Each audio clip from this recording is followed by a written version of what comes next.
All right, welcome to part 3. Please go back and watch from part 1. This is so significant because this reading is being conducted as if I were to do a personal reading for you and your energy.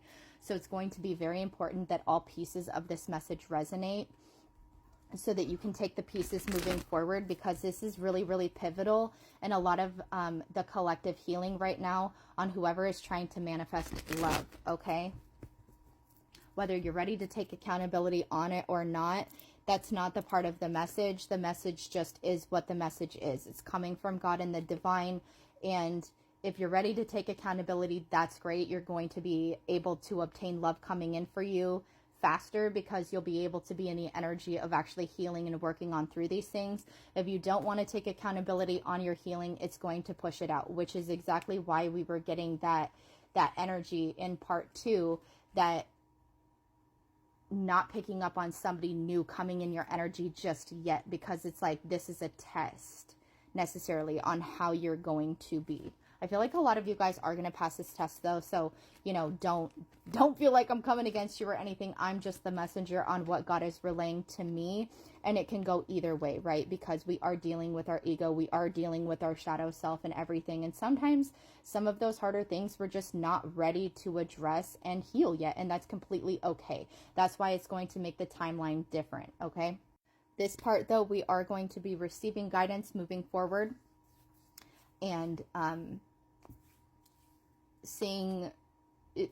I don't want to necessarily, okay, so let's put it this way. Like, if you are in alignment and you do everything that God and Spirit is calling you to do, like you're really following, because I really feel that energy. Like, I'm getting confirmation chills as I'm saying this. Like, you are in the energy of changing this. Like, you are very accountable for what you're trying to do. I feel like a lot of you guys have been like hitting your arms on like a brick wall. Like, when is this door gonna open? And it's like Spirit's going to crack the door open for you. There might be some cobwebs and stuff in your way before you walk through the door, is what Spirit's saying. And that's going to be all the little lesson points. But it's like, how bad do you want it? Are you going to let fear stem, right? And see the cobwebs and be like, oh, hell no, I'm not going through that door. Or are you going to clear out those cobwebs, right? The dark shit in your past, the dark shit in your closet, and be able to clear all of that up and step peacefully into that next season, into that door, okay? It's very significant, but I feel like a lot of you guys have what it takes. Like, you're ready. You're tired of being at this standstill. You're ready for change. And I feel like a lot of you guys are actually going to be very accepting and very happy that God and the divine has shed light on this aspect in your life, okay? I'm going to speed it up again, grab a couple cards for guidance, and we'll get going. So I'll about what else is need to know that they aren't your alignment with the light that need to be done here.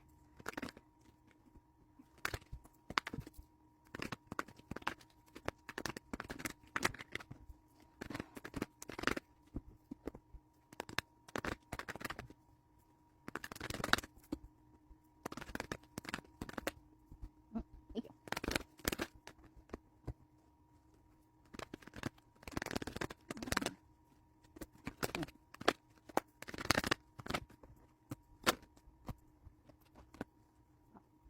Oh shit. Okay. The first words that I said was fuck, because this is about to get really deep, okay?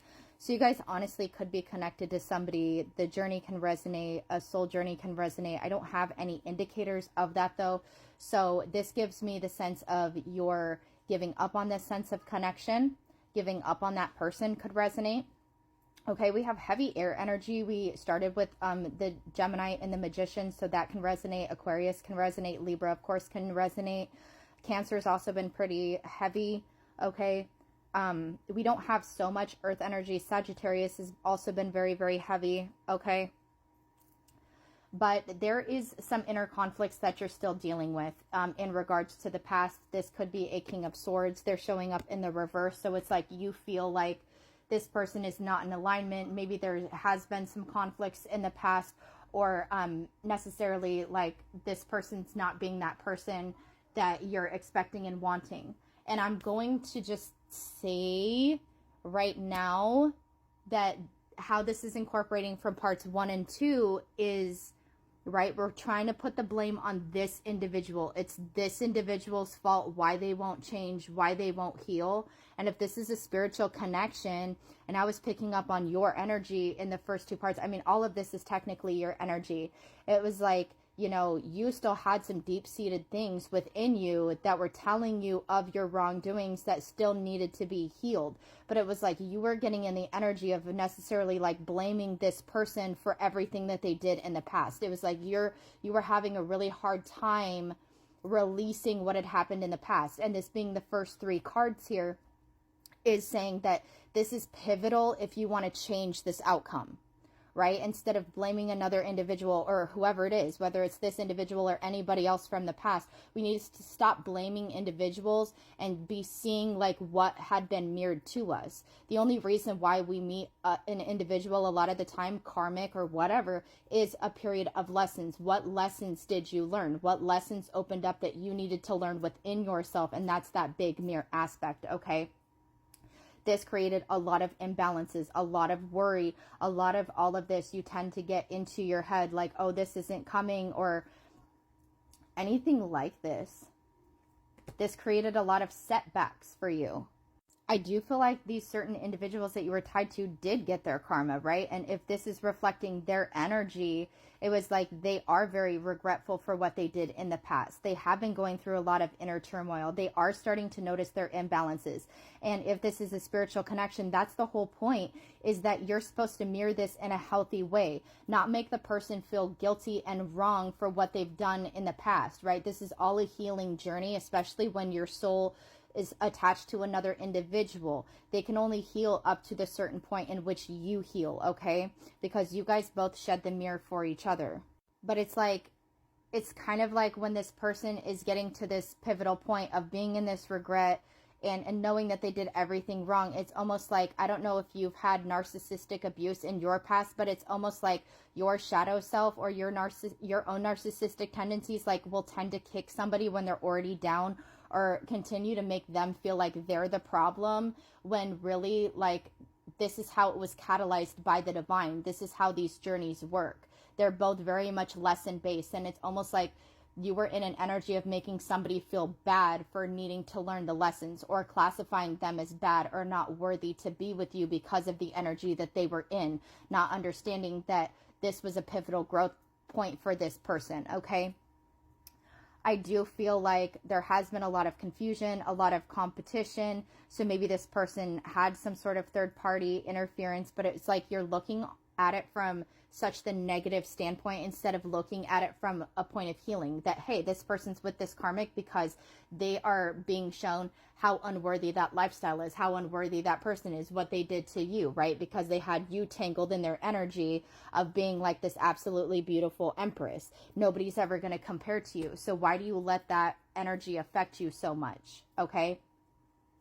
So this could also be stemming from jealousy, insecurity, those types of things that is awoke within you because this person is maybe tied up with other third party interferences. Okay, so there's still a lot of healing here that needs to be done in regards to your own energy. Okay, and we are seeing the Queen of Swords, so heavy Gemini, Libra, Aquarius energy.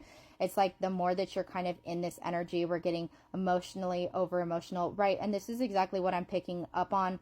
It's like you're insincere, you're a little bit bitter to how this person wronged you, or maybe this person picked somebody else over you, and Spirit's really urging you to release that, because it's really stemming you from being able to be happy moving forward. Like whether you want this person or not, like is not a factor here. This is all about you holding on to the past pain, resentment, your insecurity, your jealousy, narcissistic tendencies that need to be healed. Whatever pieces are in your shadow, they really need to be healed because it's affecting your own happiness. Okay, abandonment wounds here. We have the 5 of Pentacles upright. Okay, and this is really blocking your creativity. This is blocking your finances. It's blocking your abundance because you're holding on to all of that inner sludge. Okay, once again, I don't want to call anybody out. That's why I said fuck when I got this. Okay, but this is stemming from a lack of ego.